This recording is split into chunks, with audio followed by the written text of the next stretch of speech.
Muy buenas noches con todos los presentes. Les damos la más cordial bienvenida a la conferencia magistral Procesos de Diseño de Planes Estratégicos. Antes de dar inicio, les informaremos la dinámica de participación.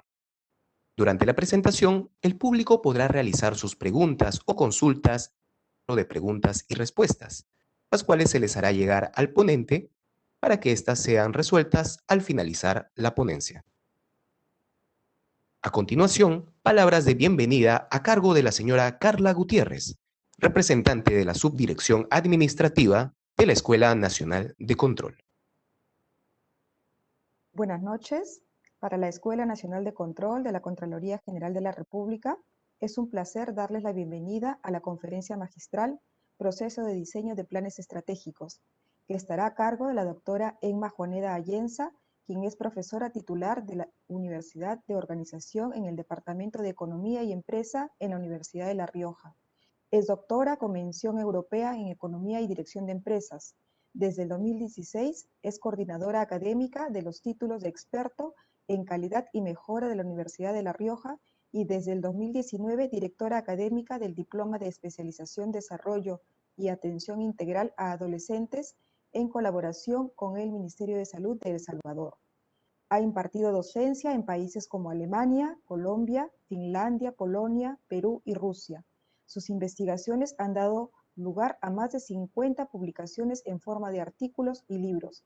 Ha participado en 26 proyectos de investigación nacionales e internacionales, 4 de ellos como IP. Actualmente coordina el proyecto para el diseño del Plan Estratégico de Servicios Sociales de La Rioja. Démosle a Emma esta noche la más cordial bienvenida. Agradecemos las palabras de Carla Gutiérrez, representante de la Subdirección Administrativa de la Escuela Nacional de Control. Damos inicio a la conferencia magistral Proceso de Diseño de Planes Estratégicos, que estará a cargo de Emma Juaneda Ayenza. Ella es profesora titulada de la Universidad de Organización, imparte docencia en el área desde el 2001. Es doctora en mención europea en Economía y Dirección de Empresas. Desde el 2016 es coordinadora académica de los títulos de experto en calidad y mejora de la Universidad de La Rioja y desde 2019 directora académica del Diploma de Especialización, Desarrollo y Atención Integral a Adolescentes en colaboración con el Ministerio de Salud de El Salvador. Ha impartido docencia en países como Alemania, Colombia, Finlandia, Polonia, Perú y Rusia. Investigaciones han dado lugar a más de 50 publicaciones en forma de artículos y libros, participado en 26 proyectos de investigación nacionales e internacionales. Actualmente coordina el proyecto para el diseño del Plan Estratégico de Servicios Sociales de La Rioja. Solicitamos a la expositora dar inicio a su intervención. Muchísimas gracias y bienvenidos. Quería aprovechar estos momentos iniciales para agradecer al subdirector administrativo de la Escuela Nacional de Control, el señor Marco Núñez del Prado Col Cárdenas, y por supuesto a mi amigo y también compañero que hemos pasado algunos tiempos por aquí en la Universidad de La Rioja, al señor Martín Zurita Paucar, por transmitirme su invitación para estar en el día de hoy presentando esta sesión sobre el proceso de diseño de planes estratégicos. Les voy a compartir la presentación.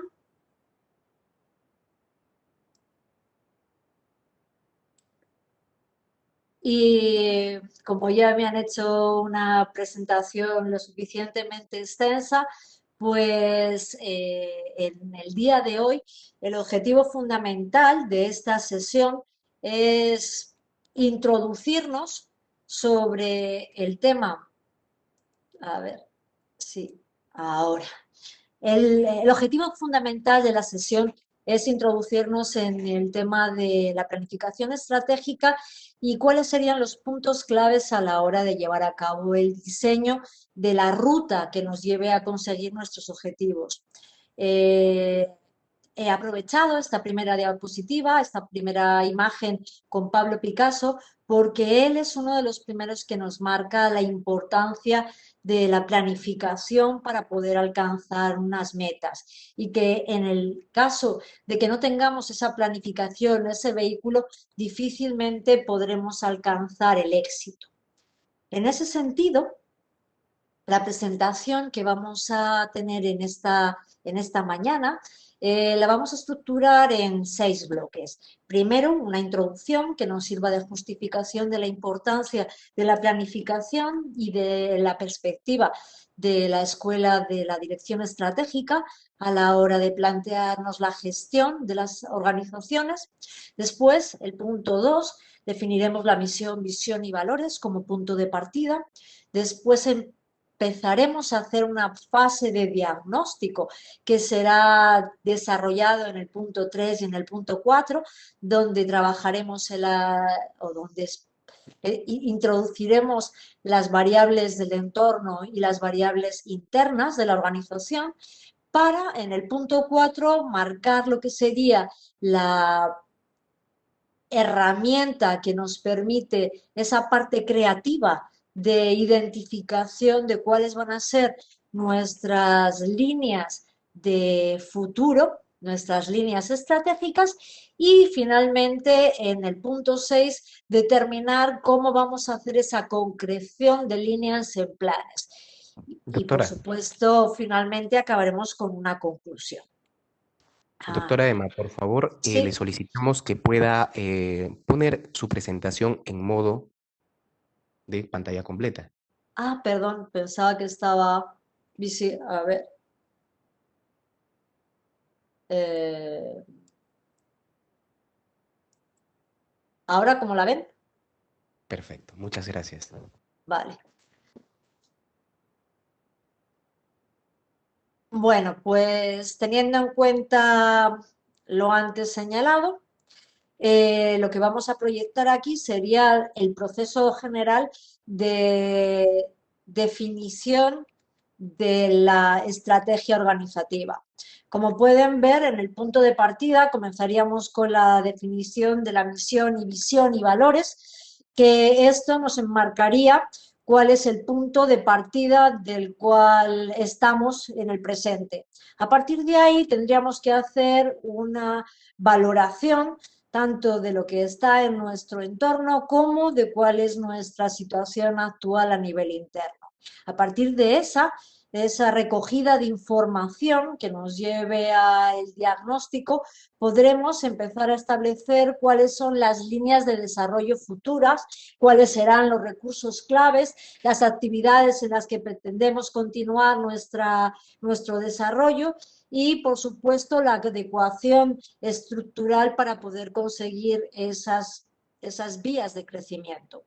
A partir de eso, esa propuesta de desarrollo organizativo deberá permeabilizar en la organización de forma mucho más concreta en una especificación de decisiones a nivel operativo que se traducirán en planes de acción y que abarcarán todas las áreas de la entidad, de la organización, tanto lo que son decisiones a nivel operativo como en aspectos más auxiliares o estratégicos, como puedan ser ámbito de comunicación o las funciones de análisis económico y financiero que nos permitan evaluar esa viabilidad de los planes estratégicos. Y por supuesto, todo esto es un proceso de planificación que requiere una implementación y ahí estamos también en un momento de crítico o un momento de riesgo porque la operativización de los planes de acción es otro de los elementos fundamentales dentro de la dirección estratégica, y que el hecho de que hayamos hecho un buen plan no nos garantiza que sea adoptado por la organización y que se decida la implementación. Por eso es tan importante el diseño como la implementación y el control, porque esa fase de control será la que nos permita identificar posibles desviaciones con respecto a lo planificado. Considerando estos aspectos, vamos a comenzar por el principio. ¿Y cuál sería el principio? Pues nuestro principio es en dónde nos encontramos ahora. Y este es uno de los puntos que a veces se nos olvida por parte de las organizaciones, el establecer el ámbito de actuación. Y la misión es determinar concretamente a qué nos dedicamos ahora. Y para poder definir correctamente la misión tenemos que dar respuesta a 3 preguntas.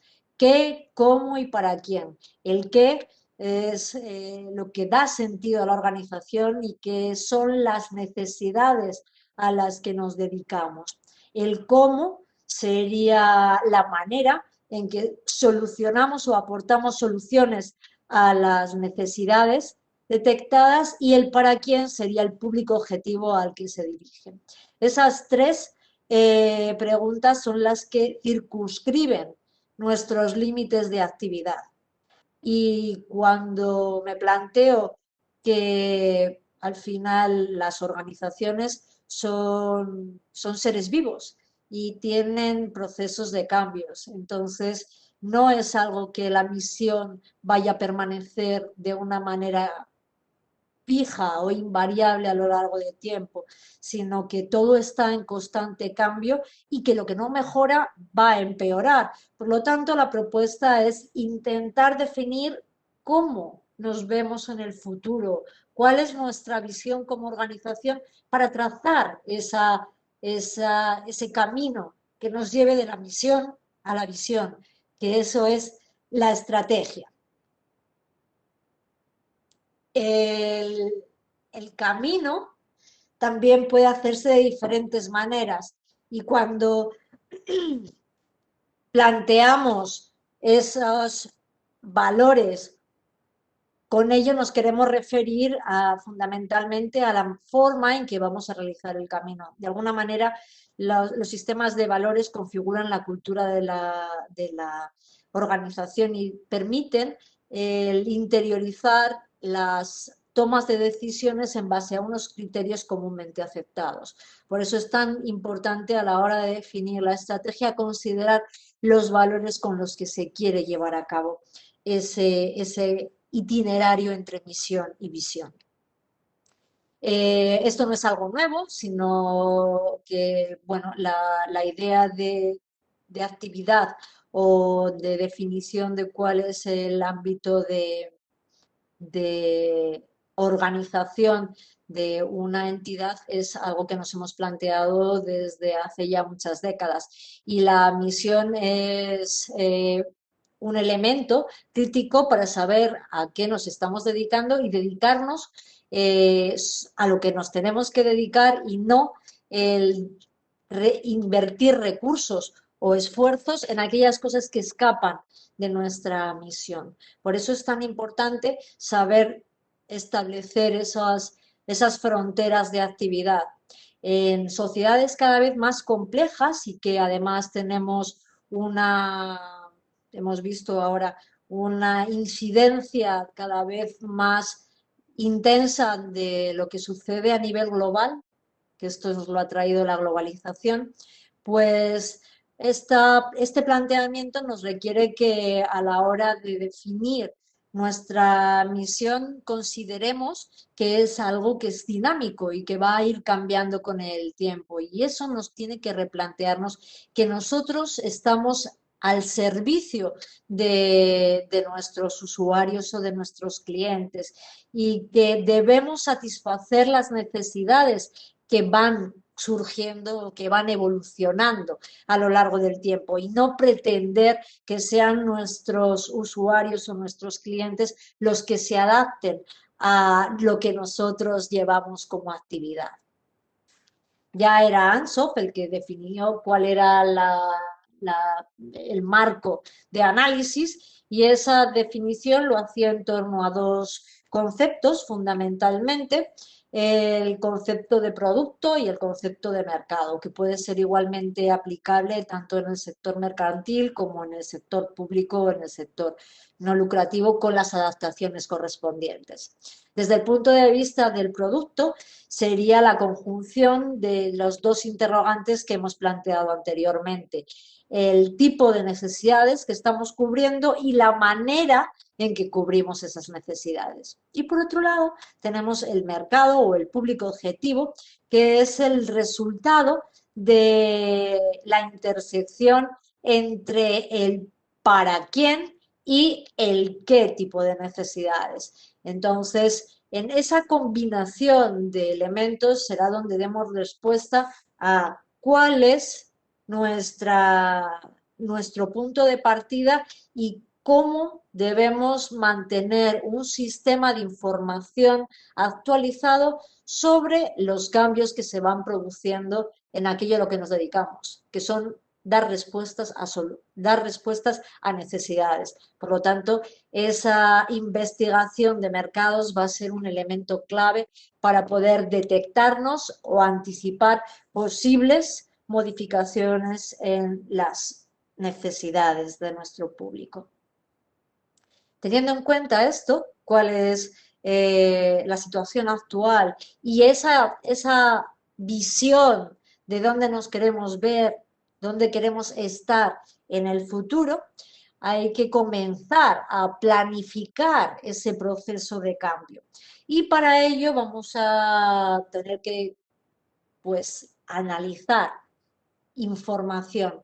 El análisis de información lo se estructura en dos bloques: una parte del análisis externo y otra parte sería el análisis interno. Comenzaremos primero por ese análisis externo, y aquí estaríamos trabajando sobre algo que tiene que ver con los cambios que se producen y que están fuera de nuestro alcance. Y esto es pura teoría de la evolución de las especies, y como saben, en el caso de las especies es también extrapolable al caso de las organizaciones. Las organizaciones que consiguen sobrevivir o que consiguen hacerlo de la manera más adecuada no son las que más recursos tienen ni los que son más fuertes, sino las que mejor se adaptan al entorno. Por eso es tan importante ese proceso de análisis externo. Y el objetivo fundamental va a ser la identificación o la anticipación a los cambios que se están produciendo en el entorno, de tal manera que podamos tener una respuesta que nos permita, pues, traducir esos cambios bien en aspectos positivos o bien en aspectos negativos. Así que, anticipándome un poco lo que vamos a ver ahora enseguida, pues las conclusiones del análisis externo van a ser las oportunidades y las amenazas que identificamos de los cambios que se van a producir en el entorno.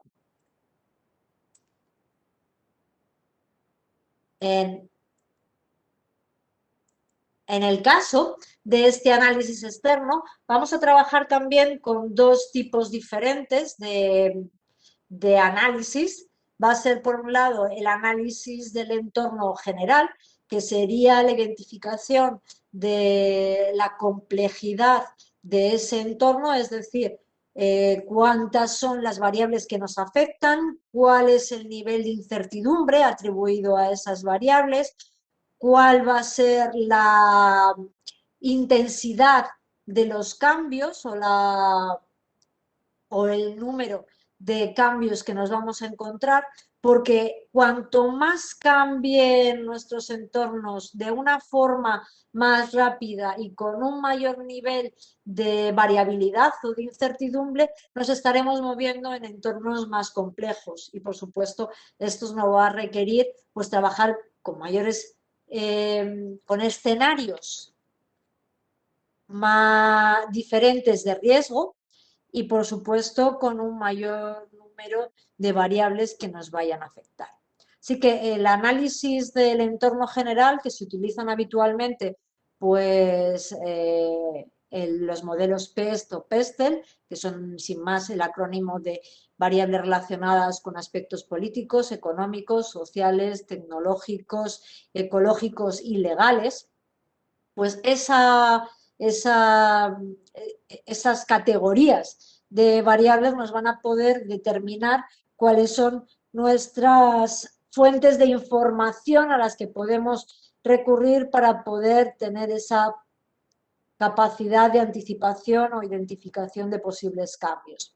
También otro de los elementos que vamos a tener que analizar es el sector. Ya no nos vamos a referir a todo el entorno general, sino a aquellas organizaciones o empresas o entidades que se dedican a lo mismo que yo me dedico, que se dedican a realizar el mismo tipo de actividad que nos dedicamos nosotros como organización, es decir, que pertenecen al mismo sector.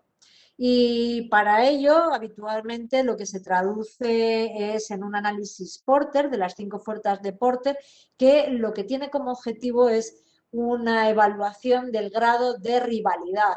Pero que cuando estamos trabajando en otros entornos donde no son el mercado en sí mismo, sino que pueda ser el sector público o el sector lucrativo o tercer sector, pues no hablamos de ello como rivalidad, sino más bien como el grado de conflicto-cooperación que pueda darse. Al fin y al cabo, cuando estamos trabajando con ese modelo tan archiconocido de Porter de los años 80, lo que pretendemos es pasar de un modelo en el que se intenta identificar cuáles son las fuerzas que condicionan el reparto de actividad entre los distintos actores, en este caso empresas, pues este modelo para nosotros no es válido porque el problema o la rivalidad no surge no surge en este caso por los clientes, que sería el caso del análisis competitivo de Porter, sino que aquí en muchos casos el, el, el usuario no es el problema fundamental, sino que en algunos casos la rivalidad van a poder ser fuentes de financiación, o también lo que pretendemos es conseguir un mayor reparto equilibrado en la actuación para poder cubrir las necesidades de lo que sería la ciudadanía o del público objetivo. En este caso, me estoy refiriendo fundamentalmente a lo que serían bienes públicos. Cuando estamos trabajando todo lo que tiene que ver con productos y servicios de naturaleza pública, no hay una competencia por la cuota de mercado. Lo que sabemos es que tenemos una demanda social y esa demanda social va a verse satisfecha por diferentes actores. En función del reparto de roles, pues podremos conseguir un mayor o menor grado de esa cobertura de necesidades sociales. ¿Y cómo sabemos si ese tipo de asignación de reparto de roles es el adecuado?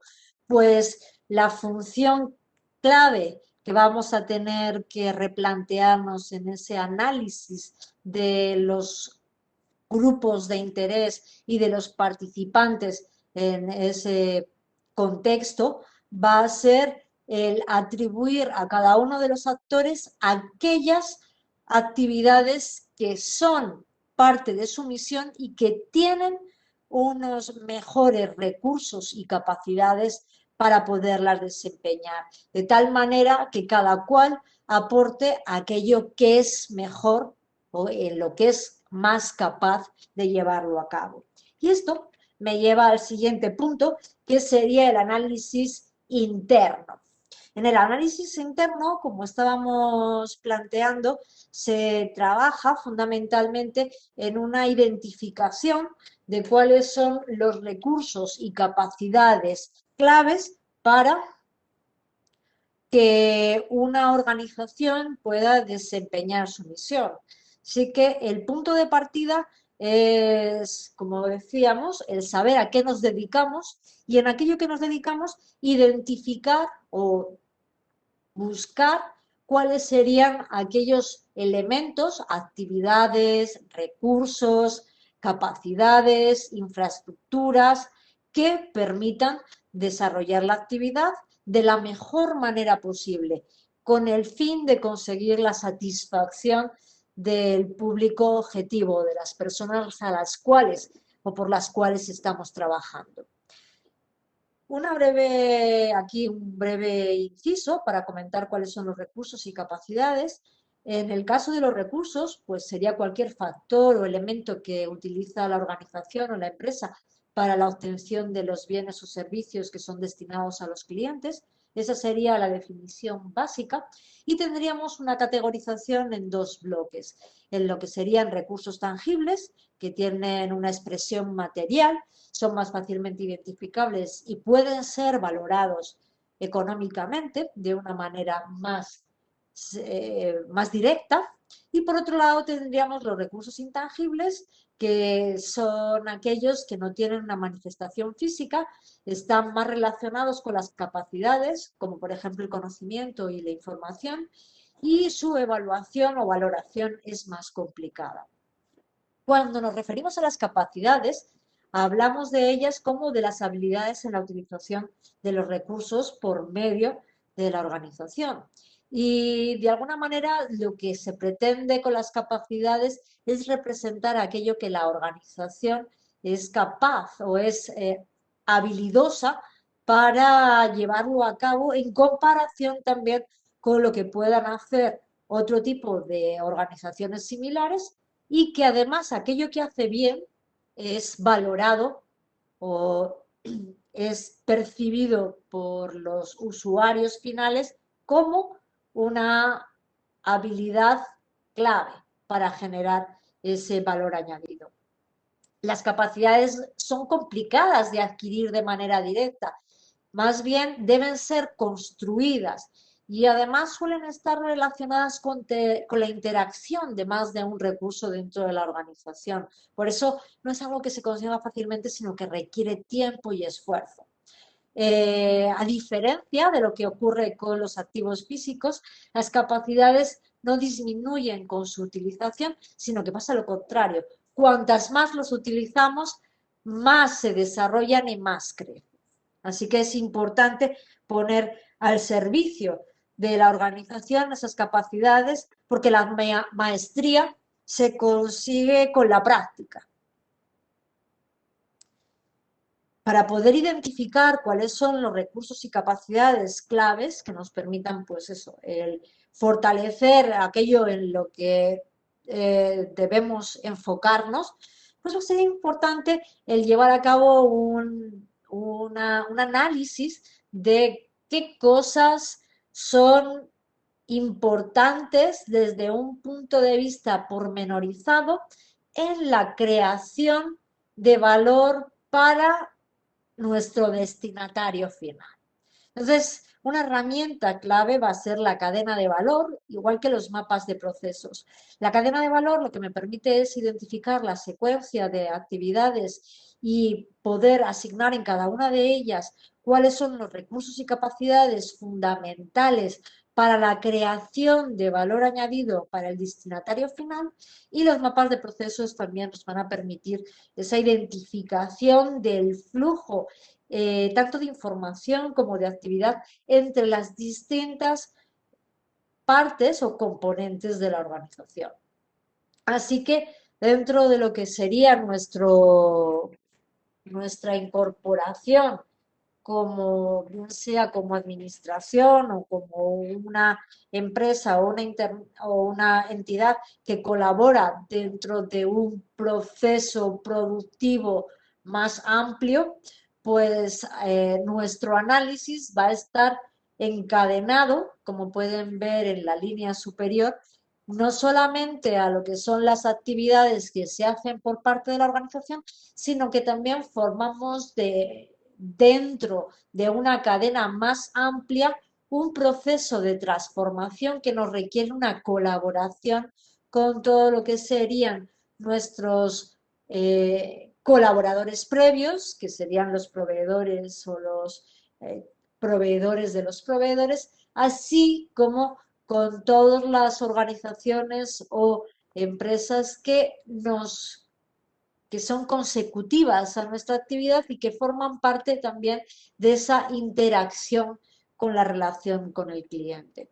Y por eso también tenemos nuestro ámbito de espera, que serían lo que son actividades operativas, que son las responsables de transmitir la misión dentro de la organización, y por otro lado todo lo que son actividades auxiliares de apoyo o estratégicas, que son las que facilitan que estas operaciones funcionen de manera adecuada, generando en cada una de las fases un margen, un valor añadido para el consumidor, destinatario, usuario o ciudadano.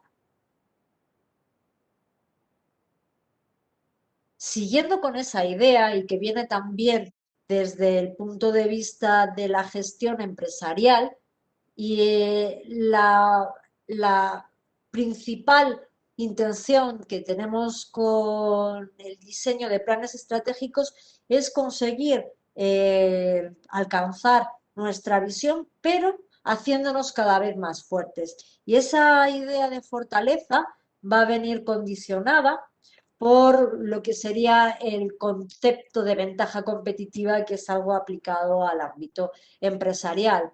Y con ello nos referimos fundamentalmente a aquellos recursos y capacidades que nos permiten fundamentalmente crear valor para el cliente, y que el cliente además perciba que lo hacemos mejor que el resto de las empresas con las que competimos, y que además lo estamos haciendo aprovechando cuáles son las fuerzas que juegan, que juegan en el entorno, y que nosotros podemos de alguna manera orientarlas para aprovecharnos de ellos. En el caso de un sector público o en el caso de un sector no lucrativo, no siempre funciona esa idea de ventaja competitiva, pero sí que tenemos que considerar que en cada una de las actividades que nosotros desempeñamos, y eso sí que es igual para cualquier tipo de organización, existe una oportunidad de mejora. Y lo que tenemos es que identificar cuáles son las oportunidades de mejora más efectivas, de tal manera que a la hora de realizar un esfuerzo para conseguir esa mejora, pues podamos maximizar el rendimiento de ese esfuerzo. Y eso sí que va a ser independiente del tipo de organización en el que trabajemos. Y que la idea clave de todo esto es que la mejora además no sea algo puntual, sino que la mejora se establezca como un proceso en sí mismo, de tal manera que la implementación de la mejora continua nos permita un proceso de continuo desarrollo hacia la excelencia. ¿Y desde dónde podemos analizar estos diferentes puntos de mejora?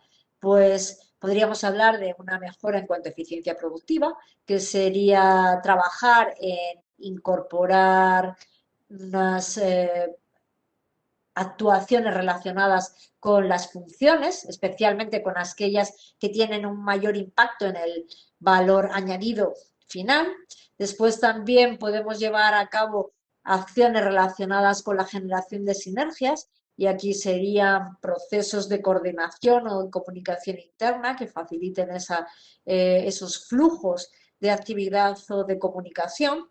O también podríamos plantearnos la generación de alianzas, que esto supone un trabajo colaborativo tanto con nuestros partners en ese proceso de cadena de valor orientada al usuario final, como también con respecto a otras entidades que puedan ser colaboradoras desde un punto de vista más horizontal.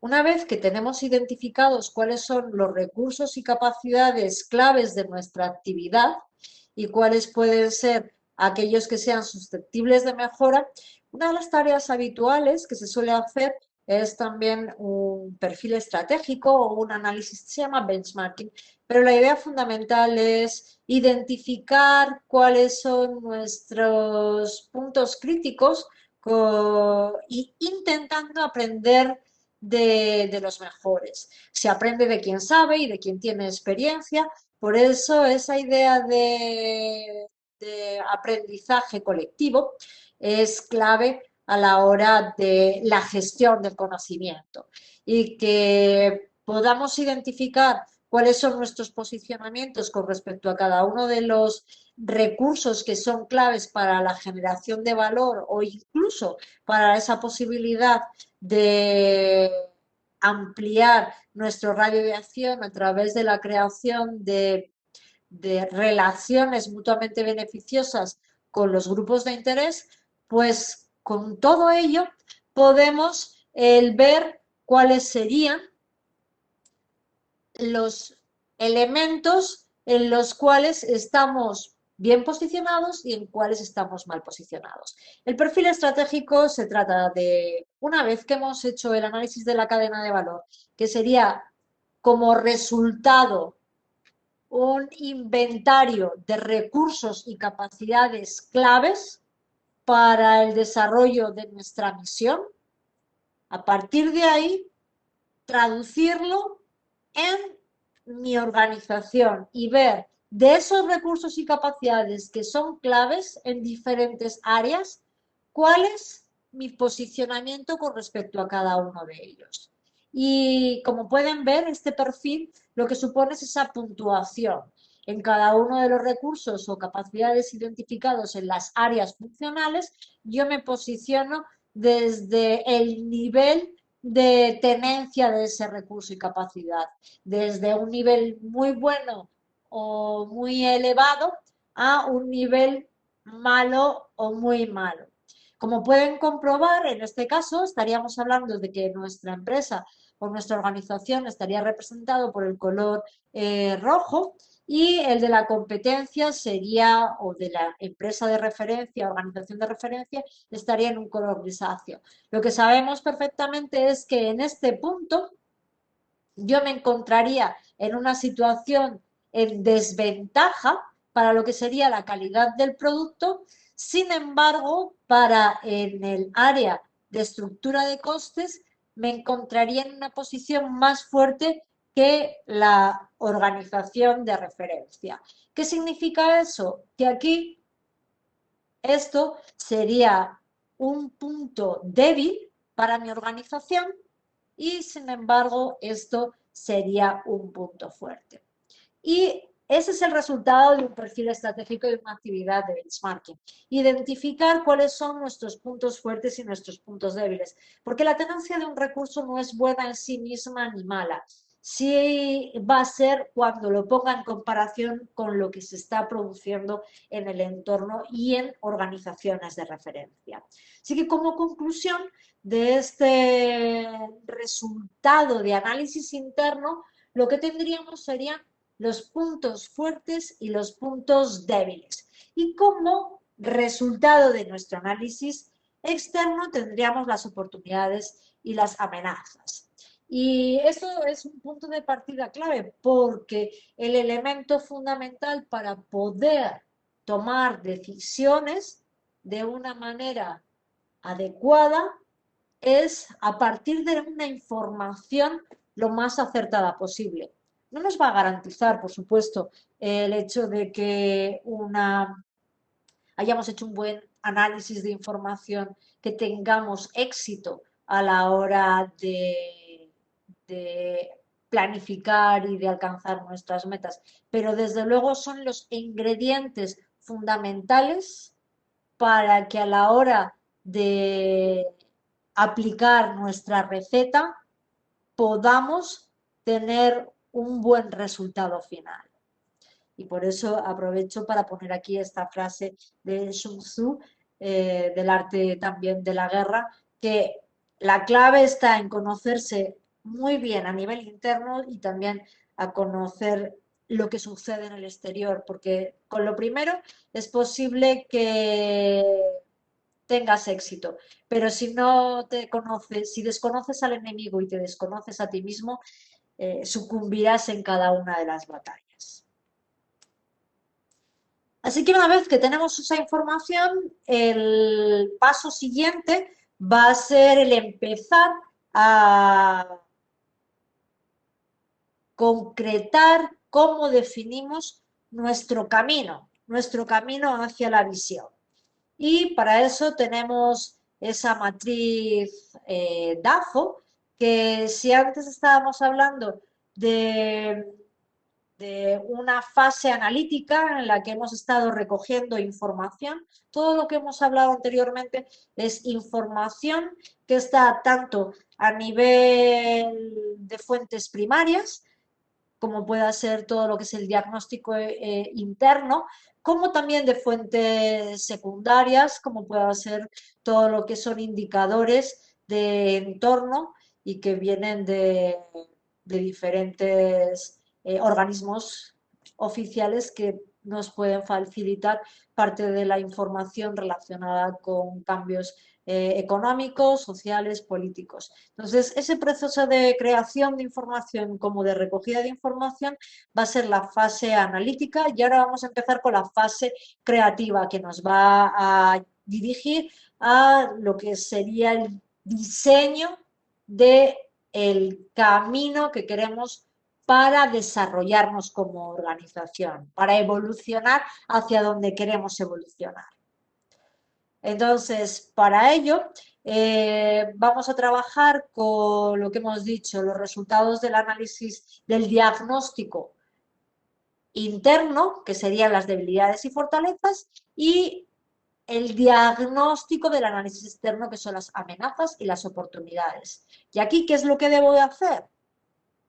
Pues recuerden que las debilidades son recursos y capacidades claves y que nos encontramos en una situación complicada porque no tenemos el nivel deseado o estamos en peores condiciones que las organizaciones de referencia con las que trabajamos.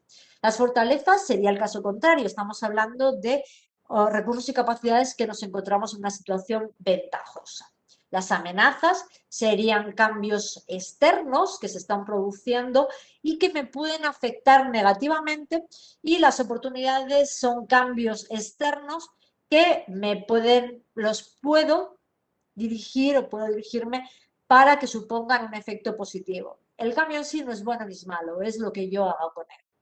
A partir de ello, vamos a empezar a generar planes de acción a través del cruce pensemos que las propuestas de definición del crecimiento o del desarrollo de la organización van a estar siempre planteadas como inversiones. Al final, cualquier acción es una inversión de tiempo, de recursos, puestas al servicio de intentar mejorar. Y los ámbitos de actuación van a ser siempre el intentar invertir en recursos internos, en este lado de aquí, para aprovechar las oportunidades o esquivar las amenazas. Inicialmente, ¿a qué le tenemos que dedicar o cuál sería nuestro punto más sensato, ¿no? Pues cuando yo intento destacar en algo, intentaré siempre esforzarme en aquello en lo que tengo a priori unas mejores condiciones. Entonces, la idea fundamental que subyace desde cualquier análisis estratégico es intentar trabajar esta parte de aquí, el intentar aquellas cosas en las que destaco, en las que soy mejor, pues continuar fortaleciendo para que se conviertan en cada vez más fortalezas o más fuertes como fortalezas. Y Evidentemente, la idea de destacar es aprovechar las oportunidades, pero a veces también puede suponer una manera de esquivar algunas de las amenazas que nos están marcando el entorno. Y bueno, pues ahora lo podemos ver después de esta situación de pandemia, cómo algunas de las organizaciones han supuesto un salto hacia una mayor digitalización como manera de replantear su actividad debido a estos periodos en los que ha sido imposible pues, el salir fuera, ¿no? Que hemos estado confinados y que pues, el contacto social también era un elemento crítico. Por lo tanto, este tipo de cambios o este tipo de elementos hay veces que pueden suponer que a la hora de replanteármelos puedan definir algunas opciones, algunas alternativas que conlleven planes de acción que vayan a convertir a la organización en más fuerte en algunos de los recursos y capacidades que tiene. Entonces, como decía, esta parte de la matriz, en este cuadrante, estaríamos trabajando ese punto de fortalecimiento de nuestros recursos y capacidades críticos que están destacados, aprovechando lo que sucede en el entorno. Y que eso sería a priori uno de los puntos de inicio de cualquiera de las organizaciones, pero también tenemos que pensar que hay una serie de elementos que son puntos débiles que son incapacitantes y a la hora de identificar a qué voy a dedicar mis recursos, a qué voy a dedicar las inversiones que voy a hacer, hay veces que, por suerte o por desgracia, en eso se trata, este proceso de planificación, en elegir las opciones que sean más adecuadas posibles.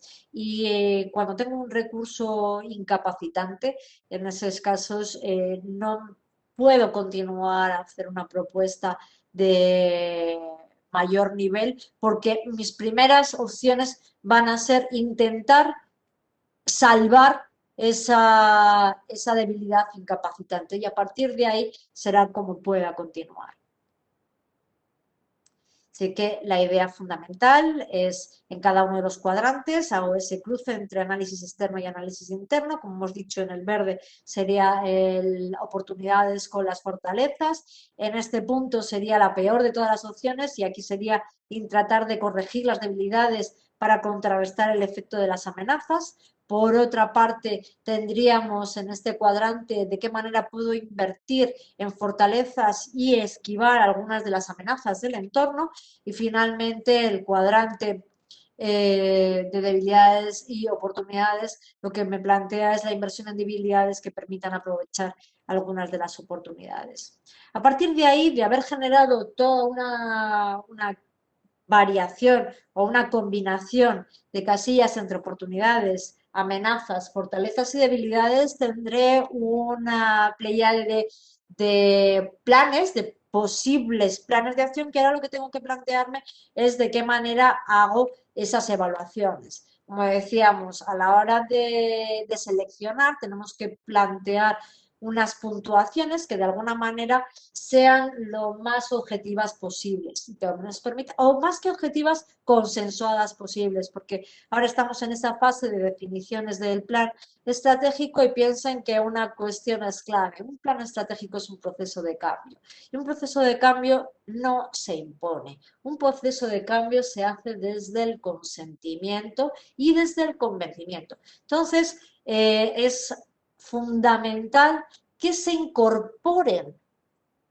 los agentes responsables de la implementación o participantes en la implementación, porque desde ahí, desde esa gestión de los diferentes intereses y que podamos establecer acuerdos comunes y mutuamente satisfactorios para todos, es de donde garantizamos que pueda ser exitosa la implementación del plan estratégico. Así que dentro de los diferentes planes que hemos desarrollado en esa matriz y que serán resultado de procesos de brainstorming en el que recojamos muchas opciones desde los diferentes áreas funcionales, pues a partir de ahí lo que vamos a hacer son evaluaciones y como les decía, un punto de partida que tenemos que tener muy claro es que cuando una amenaza, un punto débil es incapacitante, por supuesto, a eso hay que invertirle sí o sí.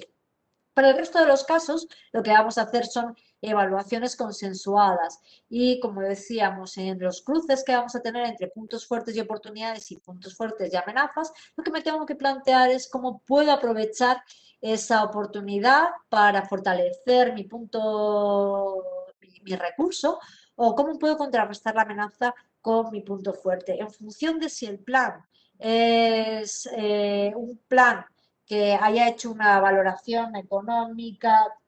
No es, entiéndanme que en este caso cuando se hacen propuestas de planes se realizan de una forma muy general para poder hacer una jerarquización.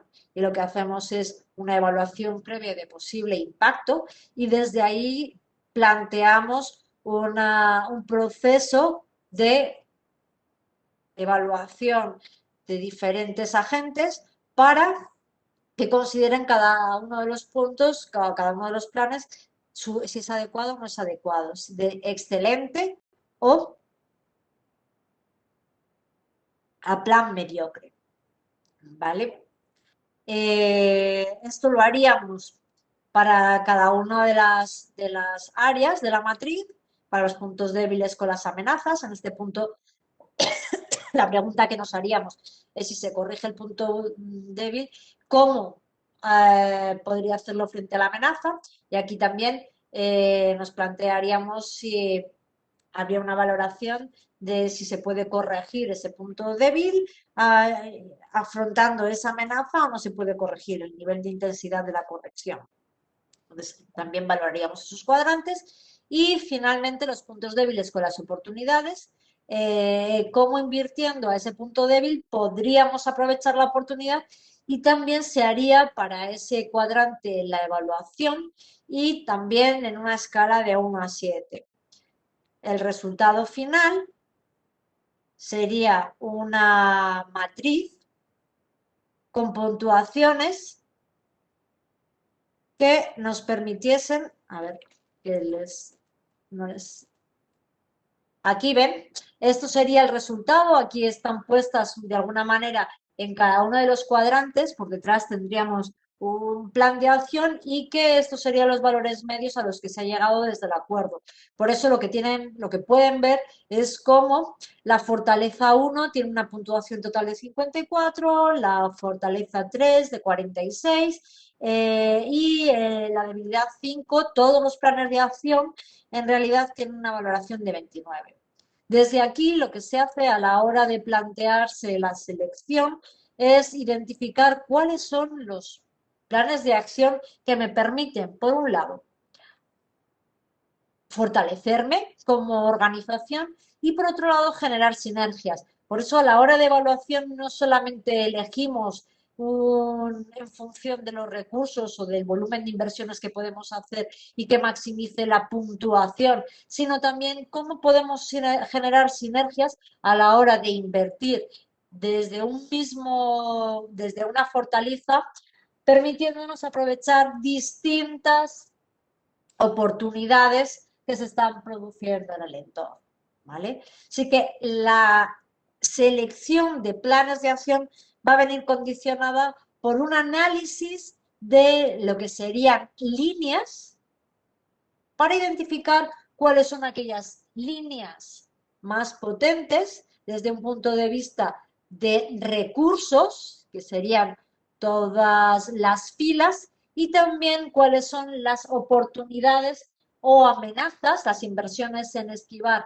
las amenazas o aprovechar las oportunidades que mejores rendimientos me van a dar. Y desde ahí hacer los cuadres o las combinatorias de planes que maximicen la generación de impactos. Pues una vez que he hecho de esa matriz, me he quedado con los planes de acción que son claves, ahora ya paso a la definición de los planes de acción. Y aquí la definición de planes de acción va a ser clave estos elementos. Entonces, el desarrollo de un plan va a pasar por definir cuál es el objetivo fundamental de ese plan, cuál va a ser el desarrollo de las acciones y la secuenciación de esas acciones con identificación de recursos y capacidades para cada una de las acciones, así como las interacciones que vamos a tener. También es clave y es fundamental a la hora de definir planes de acción la identificación de un responsable. Y aquí es clave que a la hora de asignar responsables tengamos en cuenta dos elementos fundamentales. Primero, que la responsabilidad tiene que estar vinculada siempre con autoridad. No puedo atribuirle a una persona la ejecución de un plan si no tiene la capacidad para poder coordinar o asignar tareas a los diferentes participantes o tomar decisiones dentro del alcance que tiene ese plan. Y también es importante pensar que a la hora de asignar un responsable, tiene que ser un único responsable, porque a veces ocurre que se ven cómo se plantean planes de acción con una línea de responsabilidad no clara y lo que favorece es a que se diluya y que en ese caso tengamos problemas a la hora de asignar pues los resultados, en este caso problemáticos, y que nos dificulte con el logro del objetivo. Otro de los elementos fundamentales a la hora de definir los planes de acción van a ser la determinación de cómo se lleva a cabo los planes de acción, y esos vamos a tener dos tipos fundamentales de indicadores. Los indicadores de el resultado y los indicadores del proceso. No se trata solo de hacer bien las cosas, sino de hacer las cosas bien. Y para ello, pues tendremos que considerar en los indicadores de proceso, que será una manera de tomarle el pulso a cómo estamos llevando a cabo cada una de las tareas o de las funciones que se van a realizar dentro de ese plan, pues podremos tener en cuenta tanto aspectos relacionados con el consumo y uso de recursos como los tiempos de ejecución. Y otro de los elementos es también la forma en la que vaya graduando el nivel de consecución del resultado final. Y este es un elemento fundamental, porque los indicadores de resultado son claves. Una buena identificación de indicador de resultado es aquel que nos va a garantizar o va a facilitar el conseguir el resultado. Piensen que el sistema de evaluación condiciona el comportamiento, y si yo evalúo a través de un indicador y no lo asigno de forma adecuada al objetivo, lo que voy a conseguir es que no se consiga el objetivo, ¿vale?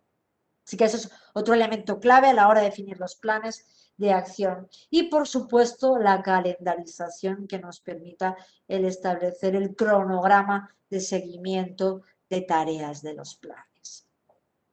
Ya para finalizar, me gustaría contarles un pequeño cuento, el cuento del leñador, que es, bueno, teóricamente es un cuento de origen anónimo, pero que aparece dentro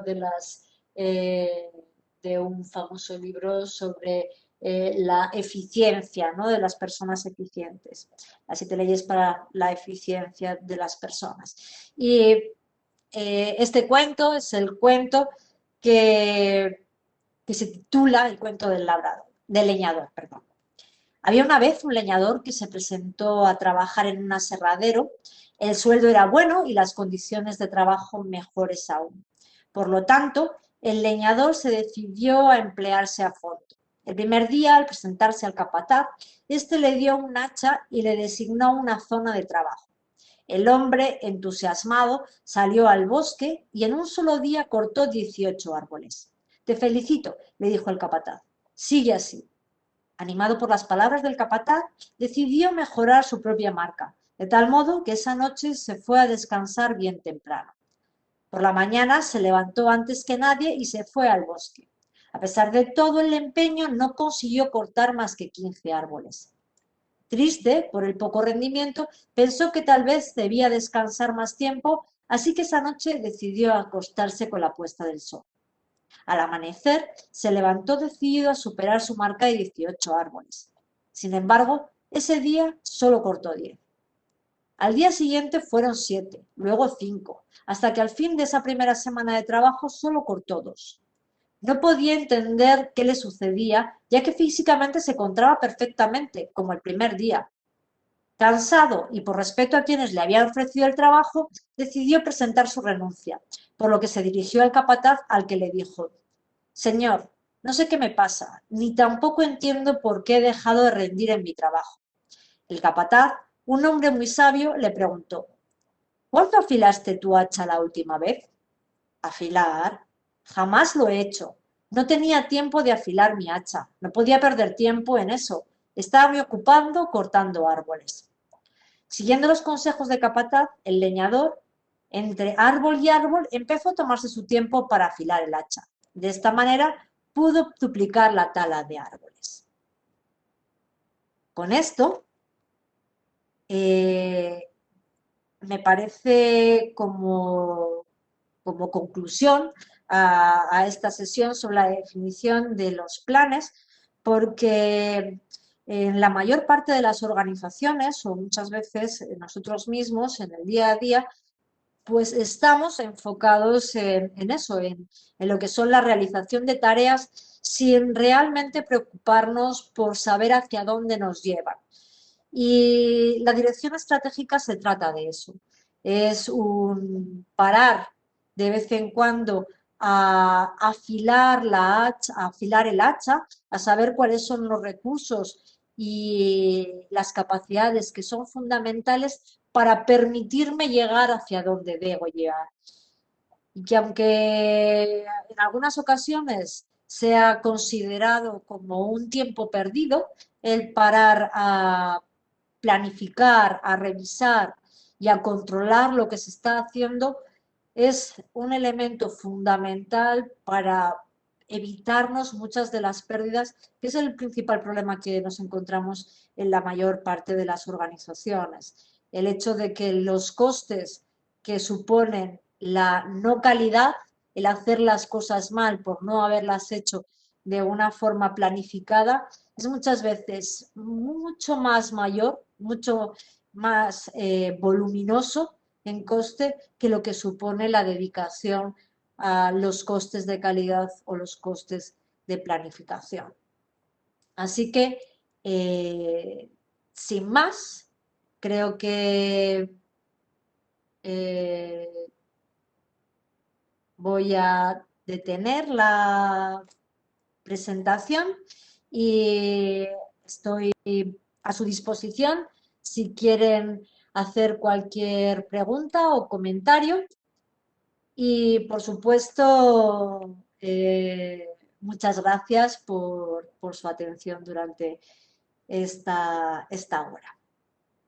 Así que, sin más, Carla,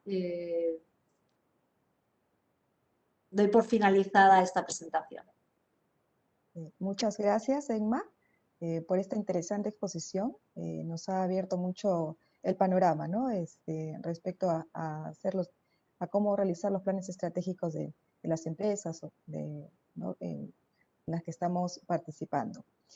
Vamos a pasar a la ronda de preguntas, ¿sí? Y la primera pregunta que tenemos es, ¿qué valores crees que ahora son importantes considerar en el contexto de la pandemia? Hombre, yo creo que la pandemia nos ha venido a, de alguna manera, agudizar determinado tipo de elementos que iban a venir o que veíamos, ¿no? Determinados cambios que se estaban produciendo en el entorno, que veíamos que se estaban acercando. Y en el caso actual somos conscientes de que para las empresas se ha acelerado muchísimo la digitalización, algo que probablemente nos hubiese supuesto más de un lustro, se ha acelerado en este año de pandemia.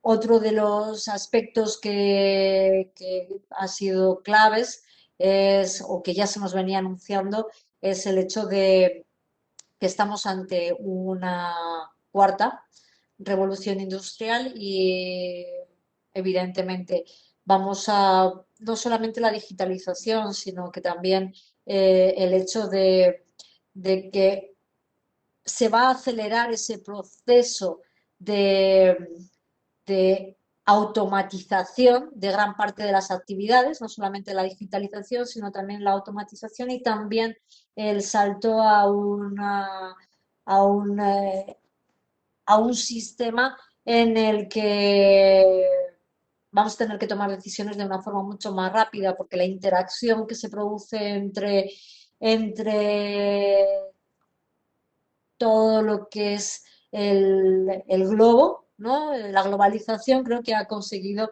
su máximo repunte ahora con la pandemia. ¿Quién nos iba a decir que lo que pasaba en Wuhan a finales del 2019 iba a convertirse en una sindemia global?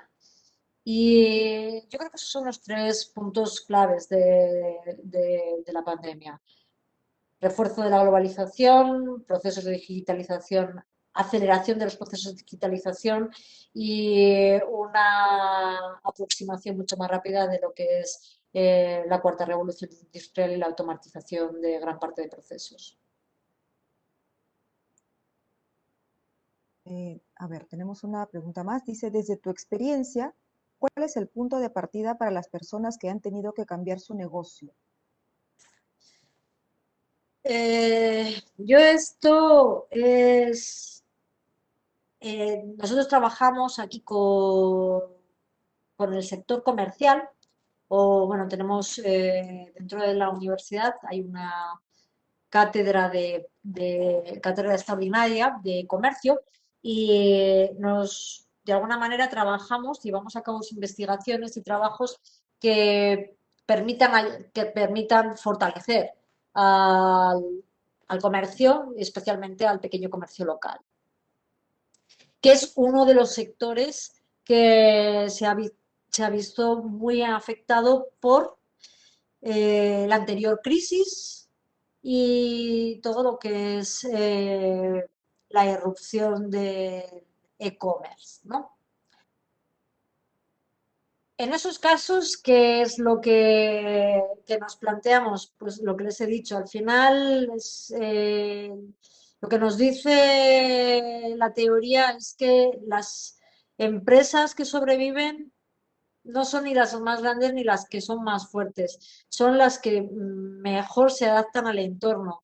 Si no eres capaz de adaptarte al entorno, y esto es la capacidad de ver que como empresas nos dedicamos a satisfacer necesidades. Si las necesidades cambian, tú no te dedicas a una actividad, tú te dedicas a satisfacer necesidades.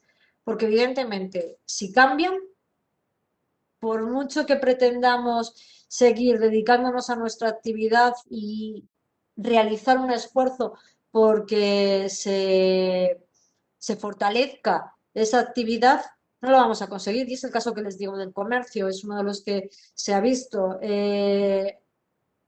El cambio en los hábitos de consumo ha sido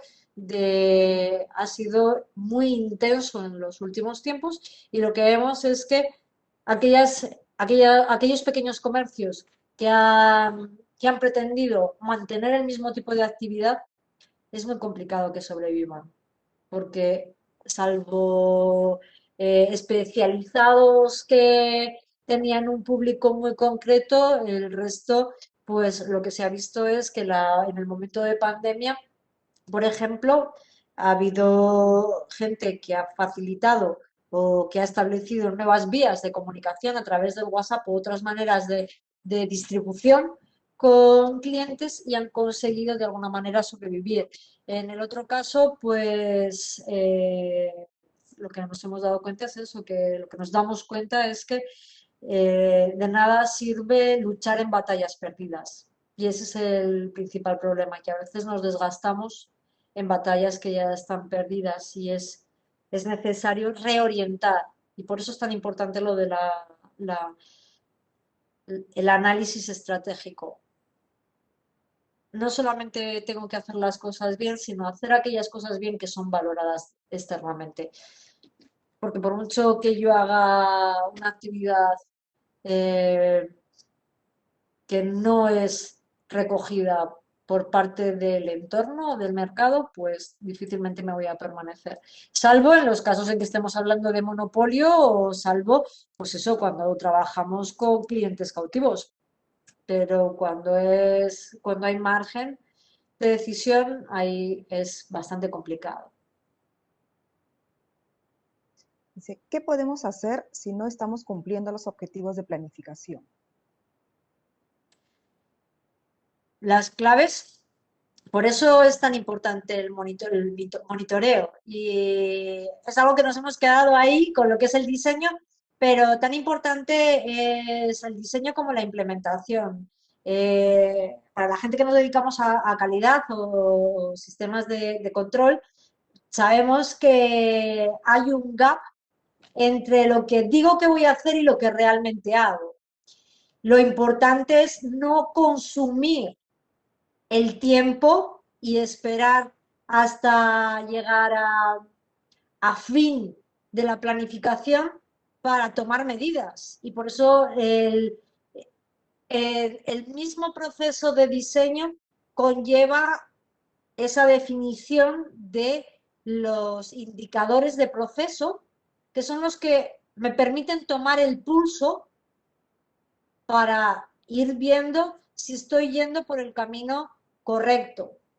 Y que todos aprendemos, ¿no? Al final de eso se trata. Quien no hace nada es el que no falla.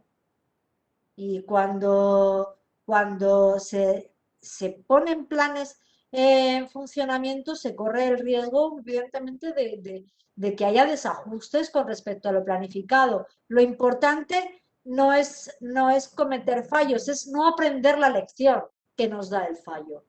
Y ahí es donde el sistema de monitorización, de monitoreo de la implementación va a ser clave para identificar dónde estoy fallando y para poder tomar medidas a tiempo, bien redefiniendo objetivos, porque a veces a lo mejor no ha sido lo correcto, o bien reequilibrando recursos o tiempos. ¿Vale? Por eso también creo que es importante el sistema, como les decía, el sistema de indicadores. El sistema de indicadores tiene que estar para controlar tanto niveles de ejecución como niveles de utilización de recursos y de adecuación, ¿no? de tiempos. Dice, ¿cómo podríamos hacer si encontramos algunas áreas que se encuentran cerradas a la evaluación y no nos permiten hacer mejoras? Ya les he dicho que me parece, o sea, no se trata de a posteriori exigir que la gente quiera hacer un cambio. Esto, la teoría del cambio también habla sobre cómo implementar los cambios y es fundamental todo lo que es los diferentes grupos de interés dentro de la definición estratégica, saber quiénes son los que van a implementar el cambio y que ellos participen en el diseño estratégico. Porque, como les decía, el cambio no se impone, porque si yo intento imponer un cambio, me va a exigir un nivel de control brutal. Sin embargo, cuando yo favorezco la participación de todas las partes para que plasmen cuáles son sus intereses y que desde ahí se consensúe cuál es el futuro de la organización, desde ahí remamos todos a la vez y remamos hacia el mismo sentido. Por eso el que quieran participar no viene después de que yo haya definido el plan de acción, viene cuando estoy definiendo el plan de acción. Luego, a posteriori, las únicas formas que hay de favorecer que haya una implicación y que hagan las cosas es o bien eh, sistema de control con sanciones o sistemas de recompensas, pero con todo y, esto también nos lo dan las teorías de análisis de comportamiento. Un comportamiento permanece en tanto en cuanto se asimila como desde la voluntad, desde el quiero y desde que forma parte del sistema de valores. Los demás ya nos exigen también otra serie de herramientas que muchas veces no nos garantizan que si quitamos la herramienta se mantenga el comportamiento, ¿vale? Así que eh, eso yo creo que es lo más importante, el favorecer la participación de la gente a la hora de diseñar los planes y que los adquieran como propios. ¿Qué factores externos deberíamos tomar en cuenta a la hora de diseñar un plan estratégico? Ay, eso no se puede generalizar, eso cada una de las entidades tiene que hacer el esfuerzo de determinar cuáles son los factores que más les condicionan. Nosotros, por ejemplo, como les decían, ahora estamos con el diseño de un plan estratégico y con la recogida de cada de, de información del exterior. Y evidentemente cada ámbito de actuación, cada sector y cada una de las entidades tienen diferentes hay variables que son que son críticas. De hecho, pues por eso están los modelos, ¿no? Al final el PEST, o sea, yo como esquema general lo que planteo siempre es el PEST y el PESTEL, que lo que me da son categorías de variables a la hora de seleccionar. Y luego, por supuesto, como lo trabajamos nosotros es a la hora de saber qué tipo de variables, empiezas por condiciones económicas, tú sabes cuáles son si te afecta mucho la subida del tipo de cambio con respecto al dólar o si te afecta mucho lo que son los tipos de interés o esas, al final la identificación de variables va a depender si mi actividad es intensiva en capital o si trabajo en un entorno en el que las exportaciones son un elemento fundamental de, de mi desarrollo como organización. Entonces, eso es totalmente, cada una de las entidades tiene que hacer, cada una de las organizaciones, empresas, entidades, tiene que hacer ese esfuerzo de ver cuáles son las cosas que pasan en el entorno que más condicionan su actividad. Ok, y ya para ir concluyendo, dice, ¿cómo sabes, como sabes, nos encontramos en el ámbito del sector público? ¿Cómo podríamos implementar en la administración pública el cumplimiento del planeamiento estratégico? No es lo que les planteo, no es contradictorio con el sector público. De hecho, bueno, la teoría estratégica sí que procede del ámbito empresarial, pero es totalmente extrapolable y de hecho se hace. Y de hecho lo que les comentaba, yo ahora estamos con el análisis para hacer el plan estratégico de los servicios sociales de aquí, de la Comunidad de La Rioja. Y claro, lo que nosotros facilitamos es como universidad un proceso de análisis de información para determinar cuáles son las alternativas posibles. Luego, la decisión es política. Ante varias alternativas, tiene que haber una decisión política que apueste por una u otra alternativa. Entonces, de hecho, creo que en casi todos tiene mucho más sentido incluso en el ámbito público, ¿no? El hecho de la planificación estratégica lo que supone es buscar la manera de hacer un uso eficiente de los recursos para tratar de maximizar el valor añadido para el ciudadano. O sea, esa es la lógica con la que nosotros aplicamos este análisis estratégico y estos planes estratégicos. Pretendemos mejorar el sistema de servicios sociales de los ciudadanos de La Rioja, pero también en cualquier otro ámbito se ha aplicado para comunidades autónomas o para diferentes planes de inversiones. Pues no me parece algo que sea contradictorio, sino más bien creo que es una herramienta muy potente la planificación estratégica y que conlleva que haya pues voluntad por parte de los responsables de facilitar procesos de cesión de autoridad, por decirlo de alguna manera, o de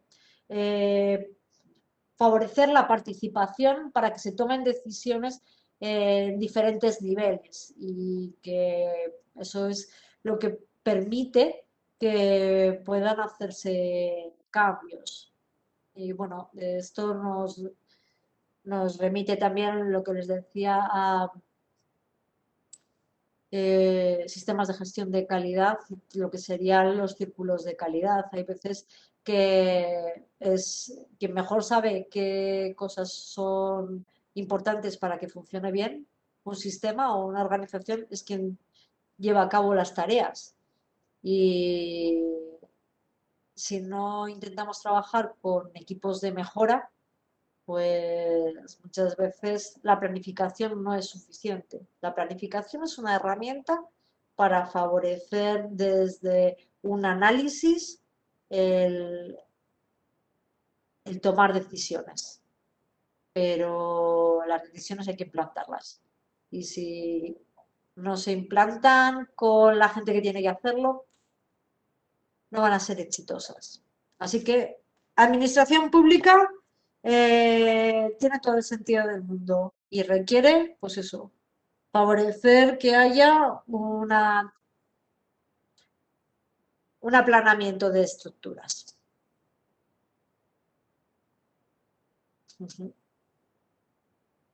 Y por supuesto, aquí estamos diciendo, estamos hablando siempre hemos hablado de planes, de definición de planes estratégicos, pero toda la teoría de comportamiento organizativo es también la que nos marca de alguna manera cuáles son las fuerzas que van a actuar a favor y en contra de la implementación. Pero eso ya es otra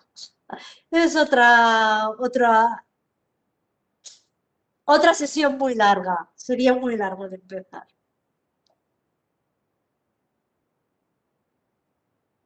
Agradecemos la participación de nuestra ponente esta noche, de la doctora Emma Juaneda Yenza. Emma, muchísimas gracias por habernos ilustrado con esta interesante exposición, ¿no? Y todo lo que se puede hacer y todo lo que debemos hacer, ¿no? Para poder desarrollar bien nuestros planes estratégicos, ¿no? A nivel de empresa, a nivel de organizaciones, ¿no? Agradecemos tu disposición y tu tiempo, ¿no? Y esperamos contar nuevamente contigo más adelante. Muchísimas gracias a vosotros por haberme invitado, a ti, Carla, por haber facilitado esta sesión de hoy. Y bueno, evidentemente espero que les haya resultado interesante. Sí que es un enfoque ahora muy teórico, ¿no? De lo que es la planificación estratégica y el sentido que tiene, pero es una herramienta muy potente que espero tengan la oportunidad de utilizar en algún momento. Así que, sin más, es un placer y también gracias a la Escuela Nacional de Control y a todos los participantes en esta sesión que espero que puedan disfrutarlo y que si les surge alguna duda que no que no haya podido responder o que no haya sido respondida en este periodo, pues bueno, ya saben, tienen mi correo electrónico y quedo a su disposición para cualquier consulta que quieran realizar a través de esa dirección de correo. Así que muchísimas gracias y hasta pronto. Queremos agradecer nuevamente la participación de Emma Juaneda Ayenza y felicitarla por la dedicación y el tiempo ofrecido para el beneficio de los funcionarios y servidores públicos, así como de la ciudadanía en general. Muchas gracias. Quedan cordialmente invitados a participar el día de mañana a las 7 de la noche, hora Perú, de la conferencia magistral Habilidades Blandas para el Trabajo Post-Pandemia, que estará a cargo del ponente Arturo Guillermo Ortiz Burga. La Escuela Nacional de Control ha lanzado el programa MOOC de contrataciones en el Estado, que inicia un nuevo grupo este lunes 21 de junio. Para más información visiten nuestra página web o pueden escribirnos al inbox del Facebook de la Escuela Nacional de Control. Se les recuerda que para acceder a las constancias de participación electrónica deben de cumplir con las condiciones de participación. De ser así, estas serán enviadas a los correos electrónicos registrados en un lapso de 25 días hábiles posteriores a la realización del evento. Asimismo, los invitamos a seguir a la Escuela Nacional de Control y a la Contraloría General de la República a través de sus redes sociales y portal web. Que tengan todos ustedes muy buenas noches.